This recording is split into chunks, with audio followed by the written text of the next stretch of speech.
Allez, salut à tous et bienvenue chez French Camper. On est en Dordogne, précisément dans le Périgord vert, au-dessus de Périgueux. On est dans la campagne, comme vous pouvez voir. On est donc à l'atelier directement. Et on a plusieurs choses à vous présenter aujourd'hui. On va avoir le dernier véhicule qu'on a aménagé, donc L2H2 5m40. Deuxième L2H2 5m40 qui est le véhicule vitrine et qui est notre véhicule perso également pour partir en week-end avec notre petit. On va avoir le dernier véhicule qui vient rentrer dans l'atelier, qui a été repeint il y a quelques jours. Et du coup on est juste sur le démarrage, l'isolation et donc le démarrage de l'aménagement. Et on va avoir un dernier véhicule qui est l'Iveco de Lucas, qui lui est un autoconstructeur. Et l'autoconstruction, je vais rentrer dans le détail tout à l'heure, on va vous expliquer ce que c'est dans les détails. Et on vous en dit plus tout à l'heure. Ce qu'on peut faire en premier, on va déjà se diriger vers le L2H2 blanc. On va vous faire un petit tour de ce véhicule. Donc, comme vous pouvez voir, on est vraiment dans la campagne, on est vraiment derrière l'atelier. Au calme, hop. Et voilà ce que ça donne un aménagement French Camper. Donc on est sur un aménagement qui marche très très bien, le L2H2 5m40. Où du coup on a vraiment l'essentiel à l'intérieur pour 2 personnes. Là c'est plus typé 2 personnes avec 3 places avant. Du coup en fait ce truc un peu typique qu'on a, qui marche très bien chez nous, c'est cette grande cuisine en angle où on arrive à intégrer soit une gazinière four comme ici là, une Joey Tadford en triplex qui est vraiment sympa. Après des fois on met une gazinière juste un deux feux basique. En fait on travaille sur mesure. Donc en fait il y a vraiment, je vais revenir là-dessus, il y a vraiment 3 trucs chez French Camper. Il y a l'aménagement sur mesure, la prestation à la carte, la peinture Raptor et ensuite l'autoconstruction. Donc voilà, c'est les prestations qu'on fait chez nous. Donc voilà. Donc dans ce L2H2 comme je disais, voilà, très grande cuisine d'angle, beaucoup de rangements, tout est optimisé. On a également une douche ici dans l'assise, je vais vous la présenter. On a des lits qui sont assez conséquents, on travaille beaucoup sur les véhicules type Stellantis, donc Jumper, Boxer et Ducato. On arrive à faire des lits de 198 au grand maximum à l'arrière, et en général on est quand même sur du 192 par 130 ou 140.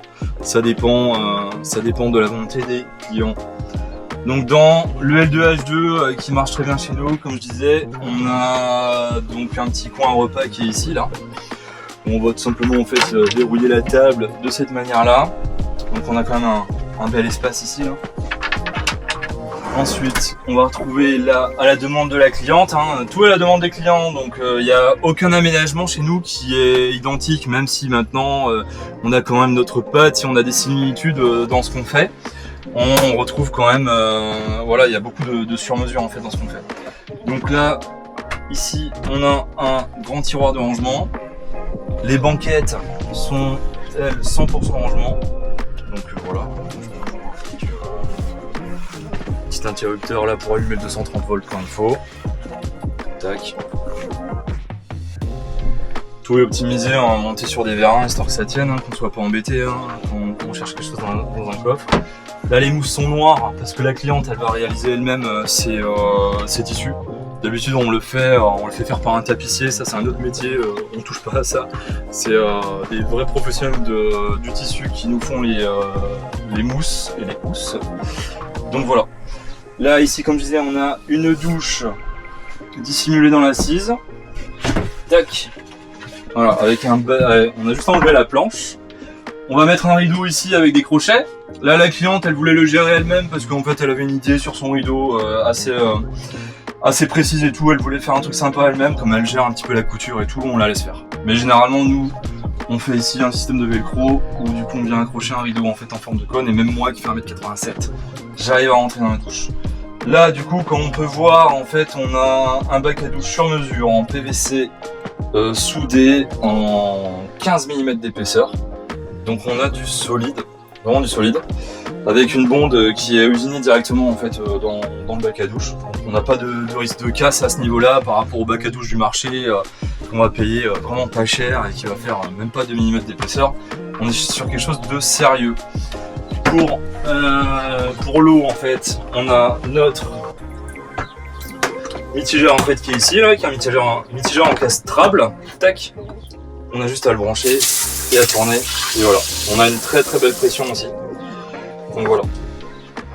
Ça, c'est pour la douche. Ensuite, qu'est-ce qu'on va retrouver? On va revenir un petit peu sur la cuisine. Voilà, la cuisine, de toute façon, voilà, on a optimisé au mieux, donc avec des grands tiroirs. Voilà, ils sont quand même très très conséquents. Casserolier ici, et là, tiroir à couvert, il y a un petit peu tout, hein, bien sûr. Ensuite, sous l'évier. Pareil, on a un très grand rangement et on va optimiser l'angle en fait. C'est que là-bas, l'angle est un petit peu perdu, mais en fait, on va pouvoir y mettre tous les trucs entre guillemets qui servent à rien, qui vont être rangés là-bas. Avec un petit rebord ici là pour mettre ce que vous voulez. En haut, on va retrouver l'optimisation aussi de l'angle avec tout simplement un cache dans l'angle, avec un capot tout simple en bois. Hop. La capucine. Pareil, capucine. Optimisation de la capucine avec quelque chose qui tient en l'air. Voilà, qui se verrouille facilement. Toutes les quincailleries, les charnières et tout, on n'hésite pas, on met des produits qui sont connus maintenant dans le monde de l'aménagement. Certains reconnaîtront, donc c'est assez essentiel de mettre des choses quand même assez durables dans les fourgons. C'est un peu ce qui est reproché sur les fourgons du marché. Et nous, aménageurs, on peut se permettre de mettre des choses de qualité, quoi. Une ouverture un peu arrondie. La cliente, pareil, ça c'est du sur-mesure. La cliente voulait une ouverture arrondie, on a fait une ouverture arrondie. Elle veut gérer ses rideaux, c'est elle qui va le faire. On laisse gérer. Habituellement, on fait plus une ouverture carrée, un peu plus petite, un peu plus grande. En fait, c'est vraiment sur-mesure. On retrouve un lanterneau de ventilation au-dessus, le Max Fan, qui est maintenant connu aussi. Donc on peut rentrer de l'air, on peut sortir de l'air. On a sur l'arrière un très grand lanterneau. Le lanterneau de chez Domotique 50-70, qui est pareil aussi connu maintenant, donc qui rapporte beaucoup de lumière. Hop. Tac. On a à l'arrière donc un grand meuble haut aussi. Donc en fait on a un système qui s'ouvre très facilement avec un petit rebord. Voilà, clac. On ferme comme ça, avec du canage. Voilà. C'est un style sympa qu'on a déjà fait plusieurs fois, qui plaît pas mal. Dans celui-ci, on n'a pas de meuble haut de ce côté-là. Elle voulait juste de liseuse pour pouvoir avoir un petit coin un petit peu plus chaleureux et de pas être sous un meuble quand elle veut bouquiner et avoir vraiment de l'espace et de la lumière. C'était les éléments principaux dans ce véhicule. Donc là, une soute assez conséquente. On a dans quasiment tous les fourgons plus ou moins la même taille de soute, où on va retrouver toujours les mêmes choses. Quand on est dans un projet sur mesure, mais comment dire, avec des contraintes, on va dire, assez faibles. Contrairement à des fourgons où du coup on va vraiment avoir beaucoup de sur-mesure avec des grosses demandes sur la capacité d'eau, sur les capacités de chauffage, etc. On va retrouver des agencements différents, mais généralement chez French Camper on est toujours plus ou moins pareil. On a une partie chauffe-eau-chauffage combinée au diesel, donc qui va se trouver ici là, avec un accès à la partie eau qui est ici. Donc avec quelque chose de très simple, hein, même s'il y a beaucoup de tuyaux, hein. Tout est repéré, tout est noté, et on reste sur quelque chose d'assez simple. Dans celui-ci, il n'y a pas de filtration, rien du tout.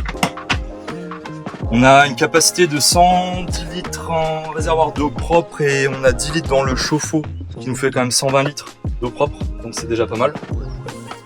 À l'arrière, on va retrouver ici un grand bloc de rangement, avec le même mitigeur qu'on va retrouver dans la douche. Donc ça c'est pas mal, ça permet d'avoir le même tuyau qui fonctionne à l'avant et à l'arrière de la même façon. Donc celui-ci, pour faire fonctionner la gazinière, on va retrouver un caisson gaz ici. Voilà. Et la partie électricité, une partie assez simpliste, avec on va trouver sur l'arrière un petit branchement 230 volts au cas où on veut brancher des choses à l'arrière dans la soute, avec forcément les coupures des différents appareils, notamment le panneau solaire ou alors le chargeur, le coupleur séparateur comme on dit, ou le chargeur via l'alternateur. on a un panneau qui se démonte de cette manière-là assez facilement. On va avoir accès à une première partie, on va dire une partie essentielle où on va avoir le tableau des fusils 12 volts. C'est la seule chose en vrai où on a besoin d'accéder si jamais il y a un problème. Bon, c'est quand même assez rare. Et si on doit dépanner vraiment entièrement le système, voilà, une plaque qui se coulisse, voilà, avec une batterie. Sur celui-ci, on a 150 ampères en lithium de chez Panel Solaire. Alors la batterie, elle vient pas de chez Victron, c'est une question de coût pour répondre, on va dire, aux moyens de chaque client et adapter vraiment le budget à chaque client. On n'a pas d'aménagement type ou d'équipement type. S'il y a les moyens de mettre une grosse batterie lithium de chez Victron Energy avec les BMS externes et tout, on le fait bien sûr. Hop. Voilà, c'est bon. Et là, on bat tout ça. Tac. Ça vient juste se verrouiller de cette manière-là, assez simplement.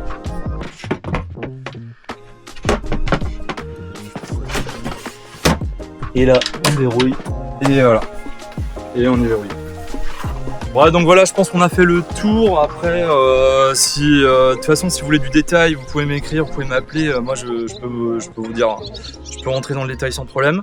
Là, ce qu'on va faire, je vous présente rapidement le véhicule qui est le nôtre, qui est le véhicule vitrine.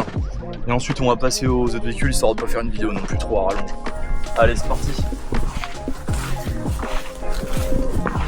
Donc là, on passe sur les véhicules qui sont, comme vous avez vu, d'une certaine couleur. On est, on va dire, sur du kaki. On est sur le RAL 7013, en fait, gris-brun exactement. À la base, on avait fait notre véhicule en premier de cette couleur-là. Les clients sur celui-ci voulaient un autre vert et quand ils ont vu le nôtre, finalement, ils ont dit non, c'est pas mal ça. Donc on l'a refait en fait donc du 7013 sur le véhicule d'après. Et Lucas, c'est un peu pareil, hein.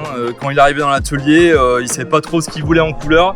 Il a vu le nôtre, il a dit bon allez je me lance et donc Lucas c'est lui qui a réalisé son Raptor accompagné là sur son Iveco. Donc là on est sur un grain moyen qui reste joli. Donc c'est quand même un revêtement qui est vraiment pas mal, hein, qui est résistant. Alors il est vendu indestructible, moi je le dirais pas indestructible. Hein. À un moment donné, faut pas trop abuser non plus par rapport à ce qui est dit un petit peu sur les réseaux. Mais effectivement, moi je suis déjà passé dans des grosses branches en forêt. C'est vrai que la branche va rester sur le revêtement. Et on pense l'avoir rayé en fait quand on nettoie. En fait non, il est pas rayé quoi. Là on a mis des petites extensions d'ailes. On a fait un revêtement un peu plus costaud parce que les plastiques c'était assez fin quand même. Donc là on a limite plus de Raptor que de plastique. Et c'est vrai que ça fait quand même la différence. L'avant on est sur un pare-buffle homologué. Pare-buffle avec certificat européen d'homologation. Donc il y en a certains ils vont nous dire ouais mais c'est interdit. Non, c'est pas interdit. Il y a certains pare-buffles en fait qui vont être homologués avec des documents, donc voilà tout simplement. Avec un éclairage donc porté sur celui-ci. Qu'est-ce qu'on peut dire sur l'extérieur? À l'extérieur, on a le store qu'on va retrouver sur tout le véhicule. Là c'est une caisse fait maison. Caisse fait maison pour la pêche, j'y reviendrai plus tard. Et de ce côté-là, en fait, on va retrouver juste les plaques de désensablage, quelque chose de pas facile à dire quand même, qui nous a sorti déjà de quelques situations et c'est assez rare. Donc les MK2 de chez Max Trax, qui sont vraiment pas mal. Hein. Là, ça fait vraiment le job. Allez, donc même agencement que le véhicule blanc, quasiment pareil, sauf qu'au lieu d'avoir un four, ici on a une gazinière Tedford à la place, qui est bien poussiéreuse d'ailleurs. Hop. Donc là, celui-là, oui, il est utilisé tous les jours. Hein. Celui-là, on le prend tous les week-ends. On vous l'a bien nettoyé pour vous le montrer. Celui-là, c'est le nôtre véhicule vitrine et il est utilisé tous les week-ends. Hein, on peut voir. Hein. Là, on est prêt à partir tout le temps. On a un petit de 11 mois qui nous suit déjà dans l'aventure des road trips. Hop. Donc l'agencement, je disais, c'est quasiment pareil. Hein. Les meubles hauts, la capucine, on va tout retrouver tout identique. La douche, pareil, sauf qu'on est sur une autre gamme de contreplaqué. On est sur, comme sur l'autre, on est sur une gamme anti-trace. Ça, je l'ai pas dit, mais on travaille avec Blatten Laden en priorité, on va dire, sur les gammes des contreplaqués. On a des choses qui sont vraiment de qualité, des stratifiés faciles à travailler, mais surtout quand même assez légers par rapport à ce qu'on peut trouver d'autres. Donc ça, c'est vraiment intéressant. Ici, donc en façade, on retrouve un petit peu pareil que sur l'autre. On a notre fameux stable, on a un tiroir de rangement. Dans celui-ci, on est sur un toilette chimique qui va être rangé tout simplement là. Hop, tac. Donc c'est pour ça qu'il y a une... Ah. Et ça ah. Donc c'est pour ça que dans ce meuble là en fait on va retrouver une petite ouverture en fait simplement pour accéder à la trappe. Voilà, on va toujours pousser un petit peu. Qu'est-ce qu'on peut dire là? On va plutôt vous montrer l'arrière. Alors il y a une soute à peine plus petite que l'autre, forcément comme on a le gros caisson là, avec le toilette. Mais on a quand même un rangement assez conséquent, on arrive à caler la table de ce côté-là, les chaises, le canoë, le paddle, le flotte tube et tous les équipements aussi pour l'extérieur. Et notamment, bon bah moi je suis un grand fan de pêche, donc on va retrouver un coffre, un petit coffre à canne à pêche. Là il est pas rempli parce qu'on prépare l'ouverture, les cannes sont déjà dans le bateau pour ce week-end. Donc d'habitude j'ai toutes mes cannes, mes leurres qui sont un petit peu ici et puis aussi sur le coffre extérieur. Voilà, ça permet de ranger proprement et de pas casser une canne. Voilà, tout simplement. Donc ce qu'on peut faire aussi, c'est vous présenter les autres véhicules et on va vous parler aussi de l'autoconstruction. Donc ici le L3H2 de nos clients qu'on a raptorisé. Alors on dit raptorisé, on dit Raptor, mais bon c'est un revêtement polyuréthane quoi en fait, hein, tout simplement. Hop. Donc là on est sur la première phase première phase, non, les premières phases sont déjà passées, c'est les ouvertures, les premiers plaquages, etc. Là on est sur une phase en fait où l'isolation elle est terminée, on voit l'isolation, on a 6 cm de coton lin chanvre, biofibre trio pour ceux qui connaissent maintenant dans le milieu de l'aménagement c'est connu aussi. On a notre ossature qui est quasiment terminée, donc dans celui-ci, aménagement qu'on a plus ou moins déjà fait sur un 6 mètres, où on va retrouver en fait une douche dans ce coin-là, avec une cuisine derrière le siège passager. Donc la cuisine, ouais, ça va être ici avec un grand four. On va avoir un lit de 140 par 192. Et ensuite, en fait, on va avoir 2 grandes banquettes qui vont être en face à face ici, là. Tac. Donc voilà, tout simplement. Là, c'est le démarrage de l'isolation. Donc 2 couches de liège projetées également. Et puis voilà ce que on peut dire sur celui-ci. On bascule sur celui de Lucas et on va vous expliquer l'autoconstruction. Lucas qui est ce qu'on appelle un autoconstructeur. On commence un petit peu à en parler à gauche à droite de l'autoconstruction.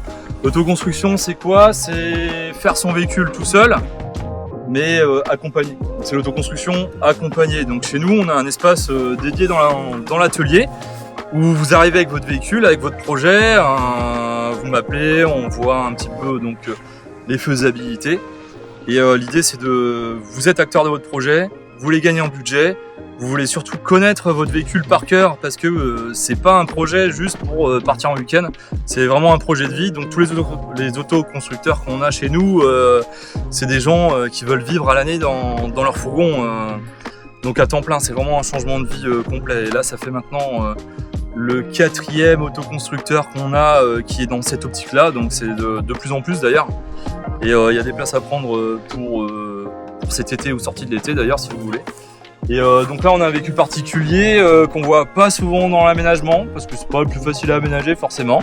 Mais du coup qui est un très joli véhicule qui est l'Iveco en 7,28 m de long avec boîte automatique 180 chevaux, un vrai moteur de camion quasiment on va dire.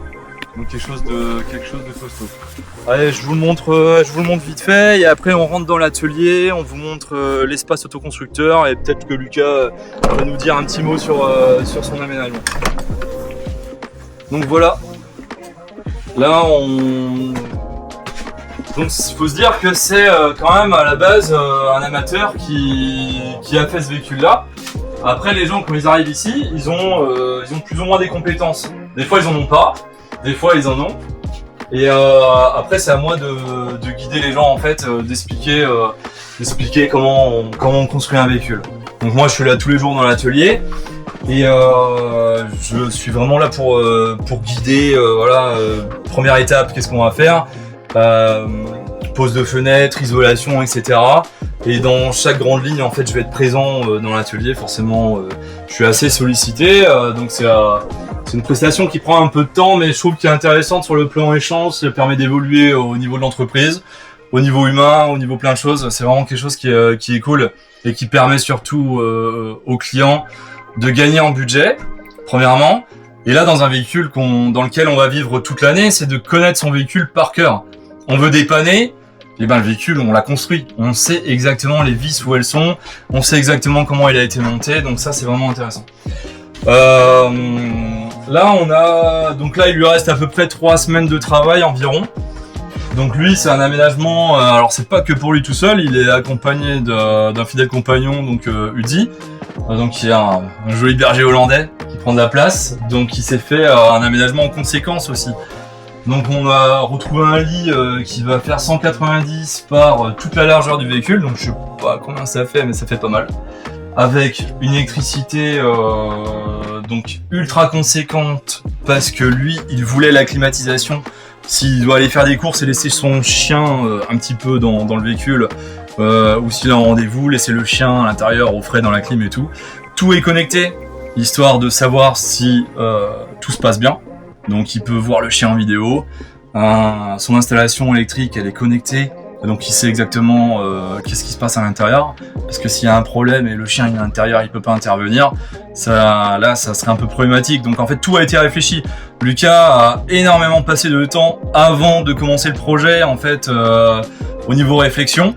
Ensuite, il y a une grosse phase de réflexion ensemble. Et après, lui, il a vraiment géré dans le moindre détail ce qu'il voulait. Il avait des choses précises que même si nous, on devait les chiffrer, on arriverait à des devis qui seraient beaucoup trop conséquents presque pour les réaliser. Donc c'est pour ça, quand les gens ils ont trop de besoins, quand ils rentrent trop dans le détail, on dit si vous êtes intéressé, venez le faire chez vous, on vous accompagne et à la fin vous aurez vraiment le truc que vous voulez, que vous aurez fait vous-même avec la satisfaction de tout connaître par cœur. Donc voilà. Donc là, énormément de rangements, l'électricité, on va le mettre dans l'atelier pour vous montrer en détail. Et Lucas va vous présenter le véhicule, ça sera un peu plus simple et un peu plus parlant.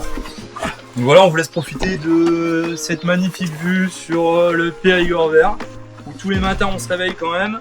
Je sais pas s'il y a beaucoup d'ateliers en France qui permettent ça, mais tous les matins on a quand même au moins 3-4 chevreuils qui sont juste en bas. On a le brame du cerf, on a les renards, on a les lapins. Là, on est dans une ferme, on est un peu paumé. C'est sur rendez-vous ici, si vous voulez nous trouver comme ça, on est sur Google. Le mieux c'est quand même de m'appeler. Et comme je dis ici, c'est sur rendez-vous. Et puis on sera là pour répondre à vos questions par téléphone. Et venez nous voir. Si vous avez un projet, n'hésitez pas. Allez, on vous montre tout ça à l'intérieur. Allez, donc là on est dans l'atelier de French Camper. On a environ 250 mètres carrés, voire presque 300 mètres carrés. Quand on est arrivé ici, il n'y avait rien, on a tout refait nous-mêmes. Il y avait un tracteur, une remorque à foin, on a commencé dans un petit coin, on part de rien nous, on a fait au fur et à mesure. Donc là maintenant on a un bel atelier avec vraiment des espaces dédiés.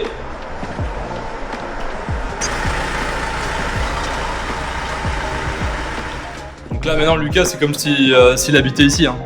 il connaît la maison par cœur.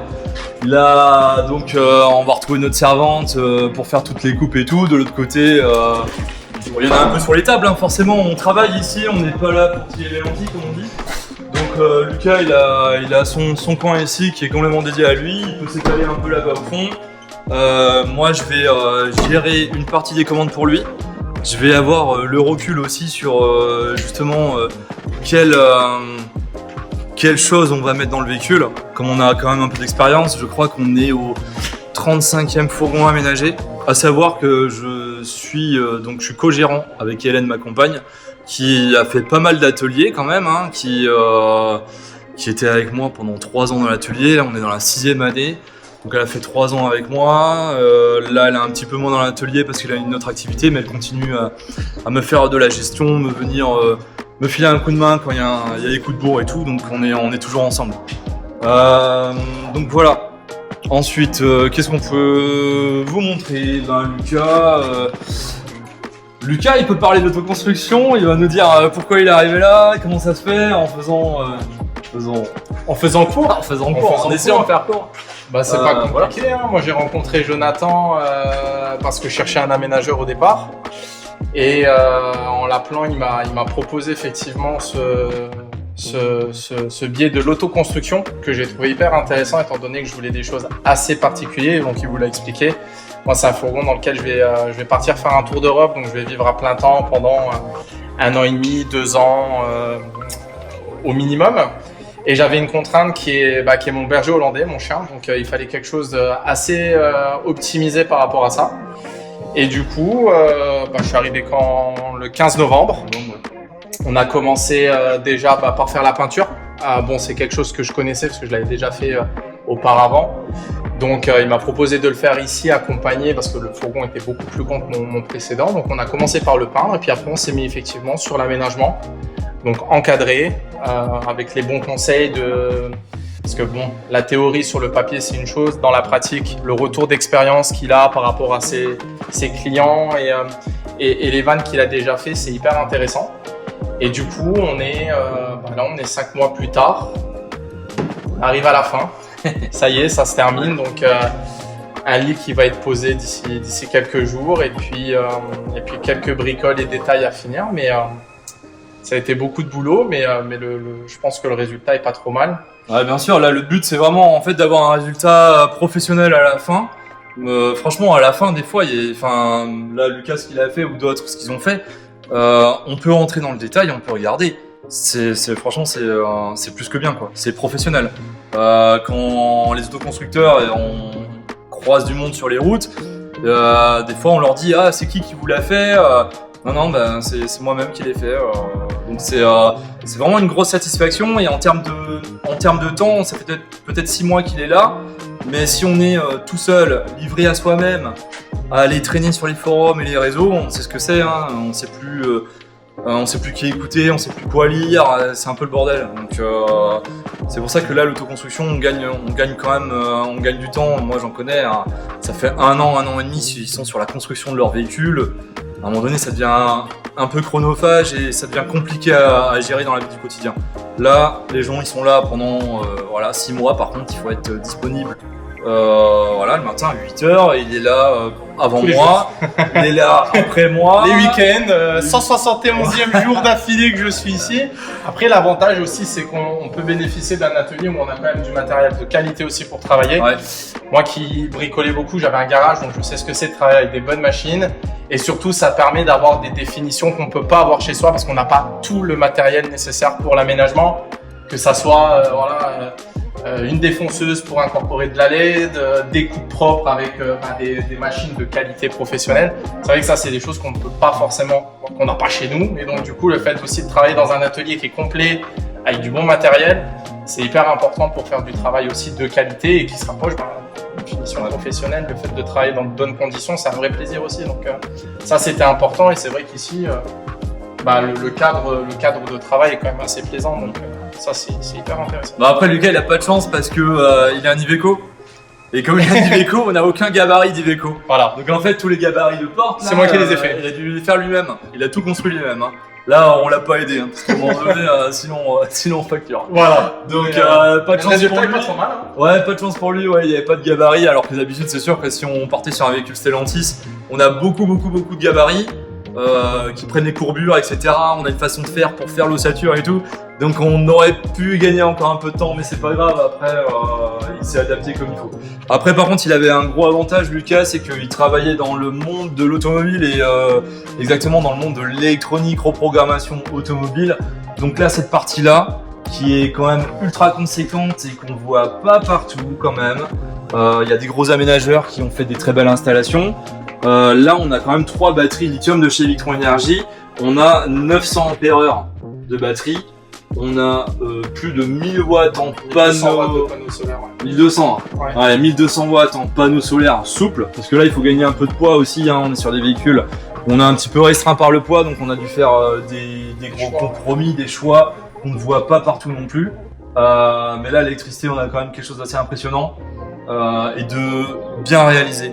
Moi, là-dedans, j'ai quasiment pas mis mon nez parce que Lucas, là-dessus, ouais, il était calé quoi. Et chaque autoconstructeur a ses compétences, comme je disais, où on n'a pas des fois. Et c'est déjà arrivé, on a fait une autoconstruction, les gens sont arrivés, un couple, jamais touché une visseuse. Tout le monde me disait, ouais, mais vous êtes fous de faire des trucs comme ça, de prendre des gens qui ont jamais bricolé. Mais en fait, c'est pas le fait de jamais avoir bricolé, c'est le fait qu'on n'ait jamais montré à ces personnes peut-être qu'ils savaient bricoler. Donc bien guidé, on a réussi à faire réaliser des véhicules qui étaient vraiment laser à la fin et qui donneraient même des sueurs froides à certains professionnels, je pense aussi, parce qu'on a des gens qui sont dans le détail et qui ont le temps d'aller dans le détail.